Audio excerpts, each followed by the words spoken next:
Howdy folks, welcome back to Boondockery. Today's video is going to be focusing on the Self Reliance Outfitters Pathfinder Poncho Poles.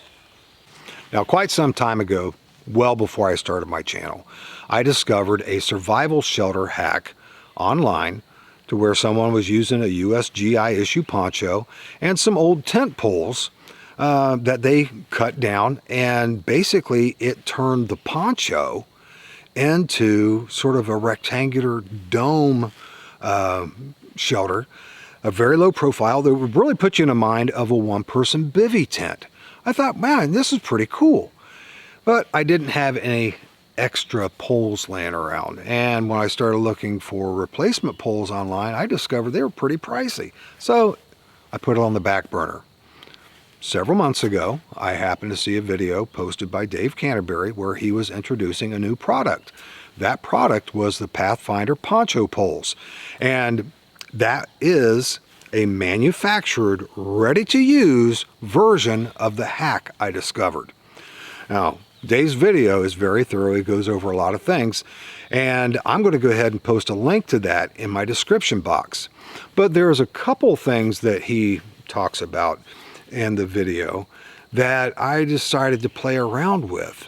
And so this video is going to introduce you, if you haven't already seen it, to the Pathfinder Poncho Poles, how they work, and I'm going to show you an upgrade to one of the, I guess, hacks that Dave introduced in his video. The Pathfinder Poncho Pole set would be an excellent addition to your kit for a survival situation. However, it could also be an excellent primary shelter if you like to camp minimalistically, or you're putting together a bug out or a get home bag. And not necessarily because of the pole set, but because of the poncho. The poncho can protect you from the elements. You drape it over your pack, it can keep your contents dry. It can be used to create a litter if you have casualties and you need to get them out of the woods. It can be turned into a hammock. There's a ton of different things that you can do with a poncho. And any item that you have in your kit that you can solve many different problems with and use in many different ways, you definitely want to have that kind of item in your kit. Before we get into setting everything up and showing you how the poles work, I want to show you how I transport it. And the idea for how I transport it actually came from another hack that I saw on another YouTube channel, and that was utilizing one of the Molly 2 waste packs to use as a storage device for a Ranger roll. Now, I'm not a fan of Ranger rolls, and the number one reason why is because I buy all of my own stuff. I'm not in the military, so if I use a Ranger roll and I tear the dickens out of my poncho, there's all kinds of little teeny tiny holes in them. I can't take it back to Central Rescue Facility and turn it in and de-exit and get a brand new one back to replace it. A Ranger roll in a survival situation, I think is a good idea. However, I think there's a lot of better ideas out there other than sacrificing a very good multi-use piece of kit. And even though I'm not a fan of the Ranger roll, I just wanted to show you that yes, you definitely can use this as a Ranger roll and a transportation system for the Pathfinder Poncho Pole set. Now, I've got a bunch of 550 cord tent pegs in here.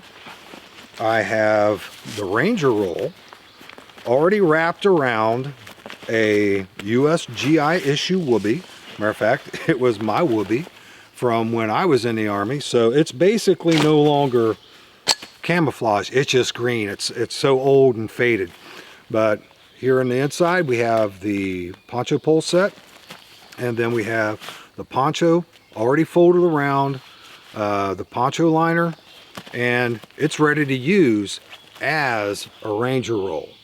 Now I use the same idea to put all the contents that I would be using primarily for my shelter in one of those Molly 2 waist pouches, and I've got it on the bottom part of my day pack. Now the assault packs from Molly 2 have a couple attachment points in the very bottom that you can, and it's designed to connect your waist pouch to.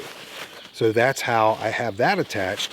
And as long as you aren't wearing any type of other harness or belts or anything else that have items on them, and the smaller your back, this is not noticeable at all.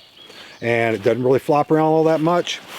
Once it hangs there and you put it on, it rests against the small of your back, and it's actually pretty comfortable. I always want my poncho readily accessible, so usually I will carry it in some type of an outer pocket pouch on my pack or somewhere on my person. Could be a cargo pocket, whatever, but I want it readily accessible all the time. And so even though I'm using this waist pouch to do that, I can still very quickly access my poncho whenever I need it. It's not wrapped around any rest of the shelter kit. It is just a poncho ready for me to use whenever I need it as a poncho. Now also in here I have other items that I personally would be using with my survival shelter, utilizing the Pathfinder Poncho Poles. I love these heavy-duty space blankets. Now I can use this very easily as a ground cloth, and in this kind of weather, that would work out really well. However, I can also use this as a parabolic reflector on the top portion of it, primarily in a survival situation. And because when I go out when it's good and cold, I pack for it. I don't want to do anything minimalistic when I'm camping in cold weather. But I'll show you how that works here in just a minute. I also have my tent pegs, my tent peg pusher that I've made. I've got a video on that, how to do that. And I also have the Pathfinder Poncho Poles. All of these items fit in here with no problem whatsoever, with a lot of room to spare. So if you want to add something to this little shelter kit, you can definitely do that. If you're looking toward adding a whoopee, any type of a poncho liner type of thing, it has to be one that is going to be high loft, that you can compress very small. Because with a standard whoopee, you can do it, but it's going to be a very tight fit. And if you have something like the Swagman roll, which I'll show you here in a minute, it's just too much bulk for that. Now when you think about, you know, using these types of items for a camping set, you have to think about the insulative qualities of any type of a blanket type of thing that you're going to be adding to it. My experience is a whoopee does not help much at all. And when you start getting something like a whoopee, like a poncho liner, that is a good bit warmer, well, you're automatically increasing the bulk. The poncho liner that I had in the Ranger roll, that was the issued poncho liner, very heavily worn. It is super thin. I also have a 3M poncho liner, which is a little bit thicker and therefore a little bit more bulky. Now what I've opted to do is to keep my Swagman roll separate inside my main pack, and for a lot of different reasons. Just like I like to have my poncho, just a poncho, readily accessible, by having my Swagman roll separate and in a different area, I can also use that by itself, completely detached, non-affiliated with the poncho. First thing in the morning, even in the warmer months, it's a little chilly, a little cool, I pull it on until I warm up, and then I can put it right away. But this is how I transport it. Now, let's go ahead and put the basic shelter together. Let's take a close look at the star of the show, the poles. Now, I'm going to tell you right off the bat, I'm not impressed whatsoever with the bag. It's a basic lightweight canvas black bag. It doesn't close particularly well, and this could definitely been an improvement. That's just me being picky. And since I am the consumer, I have full right to be picky with it. I also don't like black. Like not a single item of clothing that I own is black. Now, this is the basic poles, and one of the things that really makes this work really well are these little items here. Let's see if you can see that. Focus in on that. These little, I'm going to call them bushings. These allow enough of the pole to go through the grommet, but these bushings are big enough to where they won't pass through the grommet, and they're slightly beveled so that the rounded nature of the donut hole of the grommet, it rests in there really well, and it locks into position very well. The other feature that is very interesting and allows this to work so well is this attachment point of the two poles, because it swivels, and it allows you to probably be able to use this with different types of ponchos. I don't know that for sure, but it definitely allows this to be able to stay together without you having to attach it when you're using it in a shelter mode. And it also allows it to be able to break down and be able to store very easily. Now we're going to go ahead and assemble the basic shelter. The poles pretty much find themselves.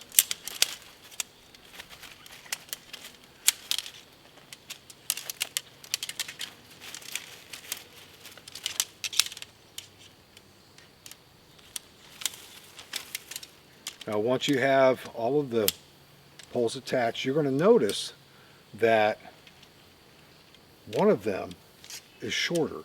Actually, they're the same length, but the way it's designed is for you to be able to have an asymmetric peak in your shelter. So your dome isn't in the very center.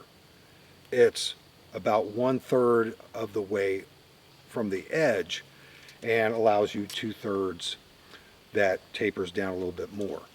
So this is basically just a big X. And the poncho, I'm going to set this down for a second. Now my poncho, you may notice, has a little bag on it. This is a mosquito net, a head net. And in the summer months, when it starts getting warm, you have tick activity, you have mosquito activity, black fly activity, you have deer fly activity. I treat every bit of my clothing with permethrin, and so the bugs don't get on my clothing at all.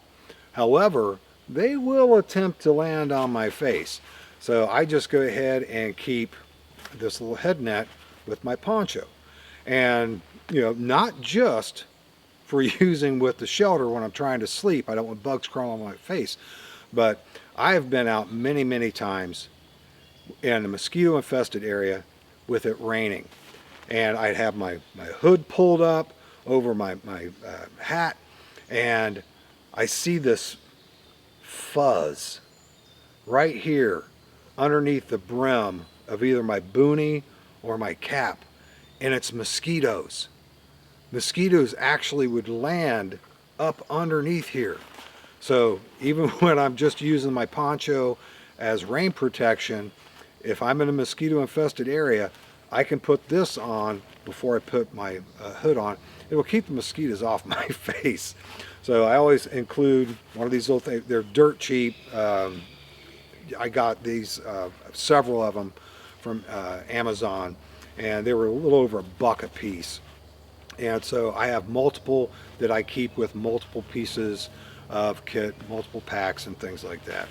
Also with the poncho and the kit that I purchased, which I do not think is available any longer. It's just the individual components. It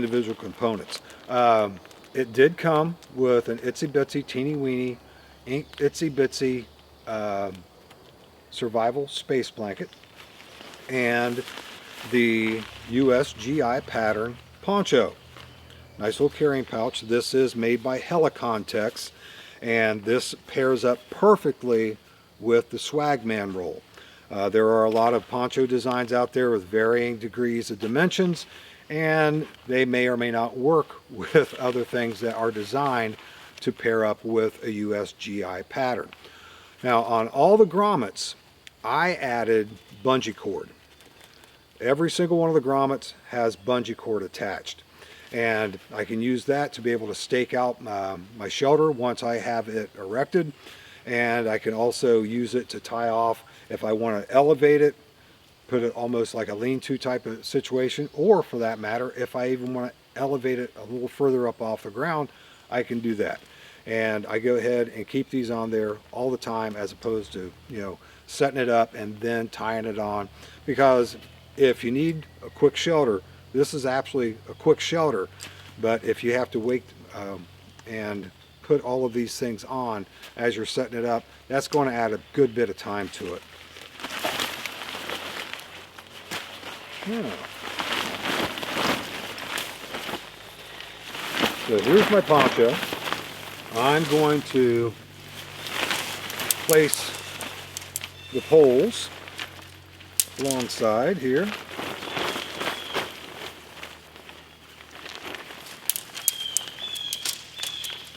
And the corner grommets. Now this is tricky because they do not lock into position. But what you can do, you can keep a little bit of tension on there as you're pulling it through to hook in your others. And just keep that tension on there and it will stay in place. Now once you get up to here, this other side, you're going to keep that tension in, and now you're going to open these up. And as you do,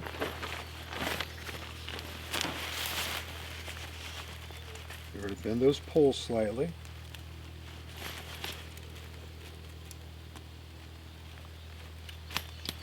There's one.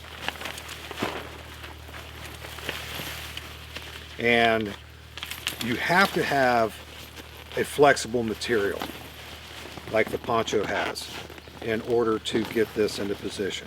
Now this last one, you can use that bungee cord to pull that up and over, and it will keep you from pinching your fingers. Okay, so now we have the basic shelter. Nice and domed, very rigid, and very taut. Now as you can see, this is an incredibly low profile shelter. And at this time of year, woodland camouflage works absolutely amazingly. And with this, if you have halfway decent weather, and you just want to keep the dew off of you or whatever, you can actually take a sapling, a little branch off of that, wrap it around, twist it a little bit, stick it in the hood there, and that will hold that open for a little bit of ventilation. If you have torrential downpours and you just want to stay out of the rain, go ahead and pull that up good and tight, and you're going to be as safe as you could possibly get from any foul weather. Roll it up, whatever you want to do. You can wrap this cord around it even more. Make certain that no water is going to get in through the top. Now, I'm going to go ahead and lay down a heavy-duty space blanket underneath of it as a ground cloth.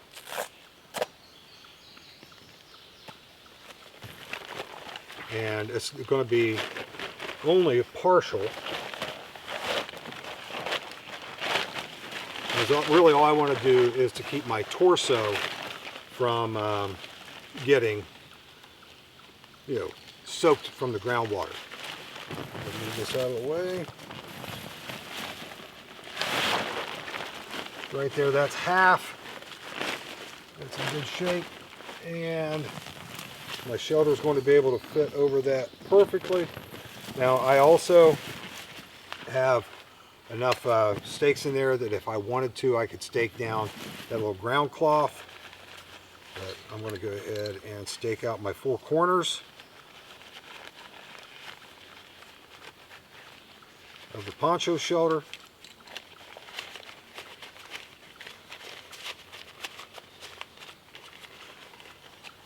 Now you can rig this just about any way you want. If you, even if you're in snow, whatever, you can use the side areas to stake down as well. You very easily could use Y sticks on the ends and stake out guy lines with this as well, and it's still going to provide a lot of decent shelter and protection from the elements.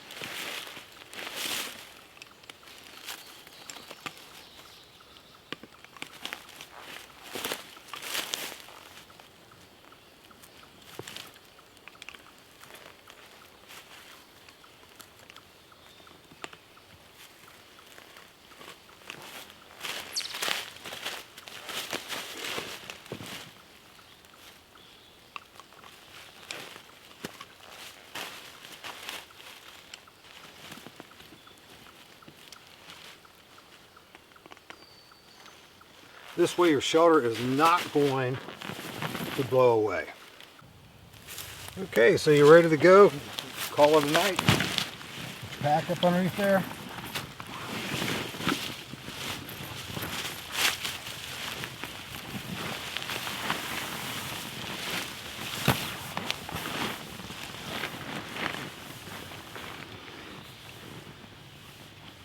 I have an excellent headrest with my pack.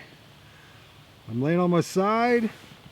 My body is not touching the shelter at all, except my head.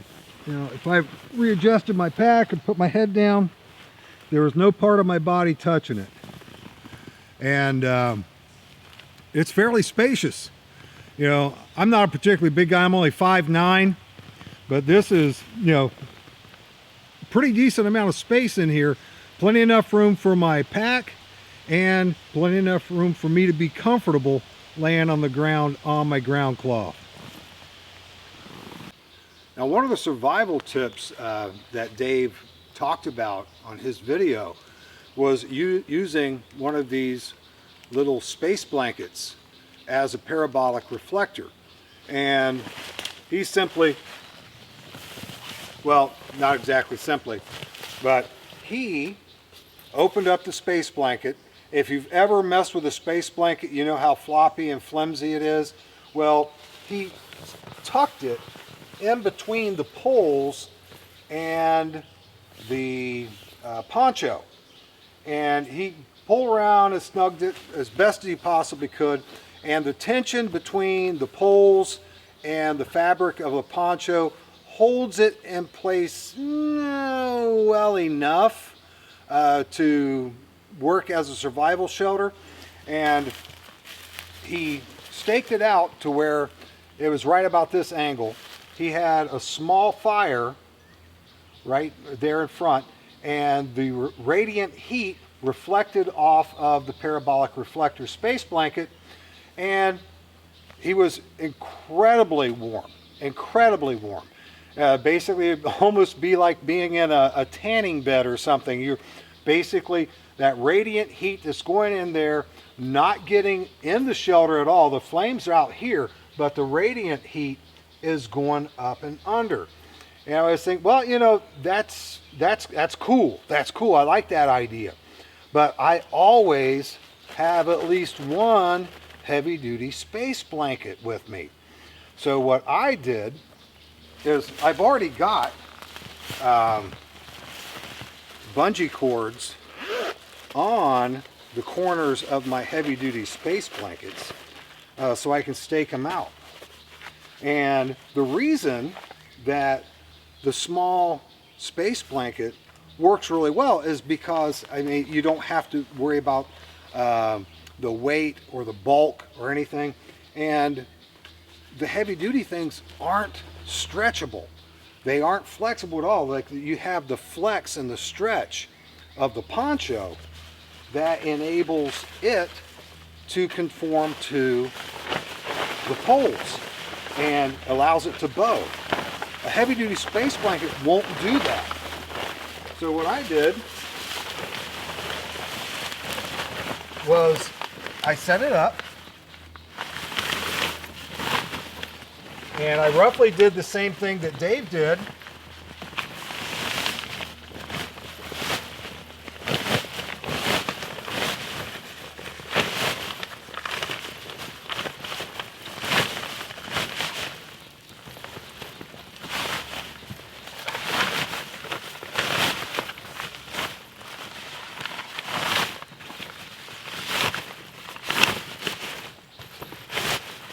As you can see, it's a pretty decent amount of space that's there. It almost is the exact same dimensions as the poncho.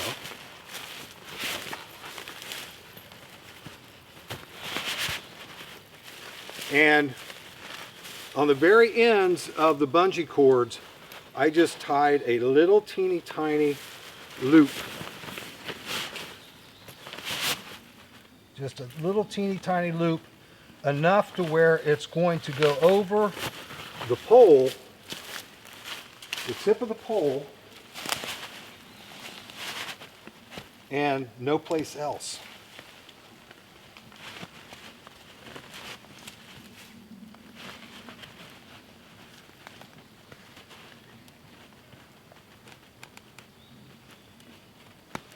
So now I have a much heavier duty version of the parabolic reflector, and I also have added durability because the heavy duty space blankets, they're pretty tough.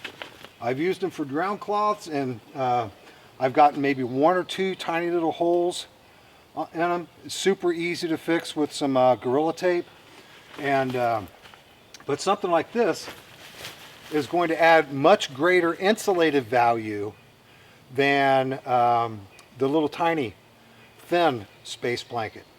So even if it's chilly, not really cold, you can still use something like that, and it is going to create an insulative block and trap some of your body heat in much better than just the fabric of the poncho. But wait, there's more. You've seen how all this sets up. Pretty quick, pretty easy. You see how you can use space blankets or heavy-duty space blankets as parabolic reflectors. You also see how you can use a heavy-duty space blanket to create some well-needed insulation for a chilly night without needing to create a fire. The one thing you do need to consider is this ground. Now it's, it's June, and it's fairly comfortable for me to lay on there for a short period of time on the other heavy-duty space blanket I'm using as a ground sheet. Now the way that it's folded, it's creating a little bit of a barrier between the coolness of the ground and my body heat. But the thing is, depending on my calorie intake, that's going to dictate the amount of heat I can generate to keep myself warm. And eventually, the constant coolness of the ground is going to win out. So what you need to do is you need to consider insulation beneath you as well as insulation above you and around you. If you're wise, you follow the 10 C's of survivability concept. And if nothing else, you have as a survival thing in your pack, whether you're backpacking, you're doing anything in the woods, you need to have the 10 C's with you, and you need to know how to use them. One of the items in the 10 C's is a 55-gallon bin liner. That's what I have right here. What I can do very easily is I can very selectively go around, pick dry duff up off the forest floor. And if I can get this thing about half full, I very easily can fold it in two to create a 3/4 length, for my torso anyway, a 3/4 length sleeping pad. Put it in there, pat it down. It's going to create about this much insulation if you're filling it half full for 3/4 length. And these things are pretty long.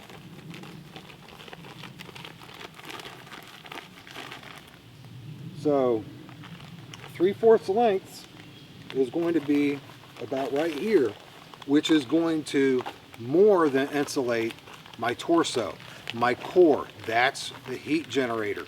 That's what you want to keep warm and what you want to separate from the coolness of the ground. And you can do that fairly quickly. In the summer, if it's a little damp, it's not that big a deal, but if it's cold or it's on the cool side, you don't want to basically do exactly what you would be doing if you're laying on the straight ground, is trying to have your body warm you up as well as the damp duff that is in the bag. So dry duff, 3/4 full, and put her in there and pat it down and try to get a little bit of an inverted peak or a valley in the center. That way you can lay in it comfortably on your back, and if you have your pack, you can rest your head on your pack, and you should get a fairly comfortable night's sleep, even in a survival situation.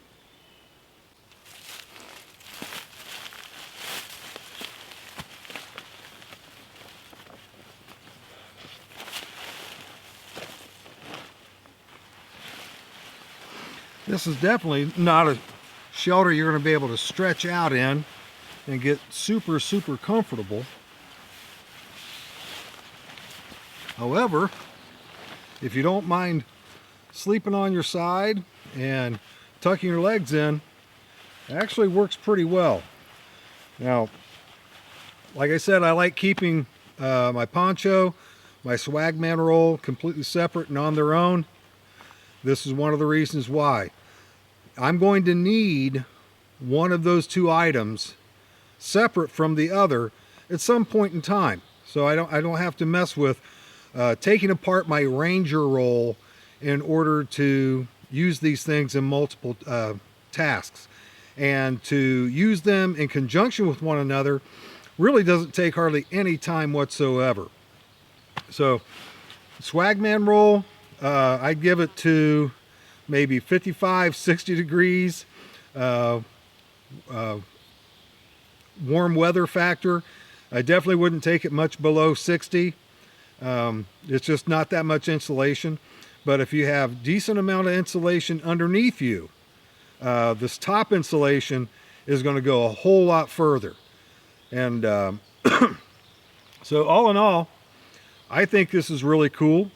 It's fun, and it has survival uses. And like I said, for like a bug out or get home bag, this affords you very compact, very lightweight, very low profile shelter when you need it. And again, everything separate can be used for separate purposes, but can combine together. You have a very nice shelter and a very small package.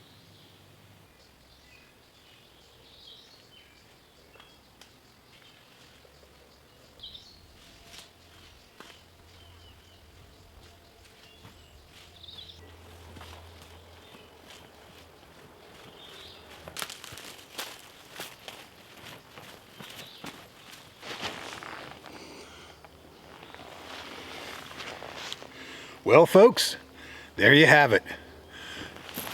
Just keep in mind, I have not received any of the items in this video for free. I purchased them all. Dave Canterbury nor his companies provided nothing for me.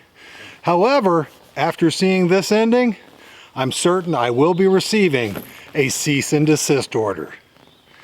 As always, folks, thank you so much for watching, and I'll see you next time.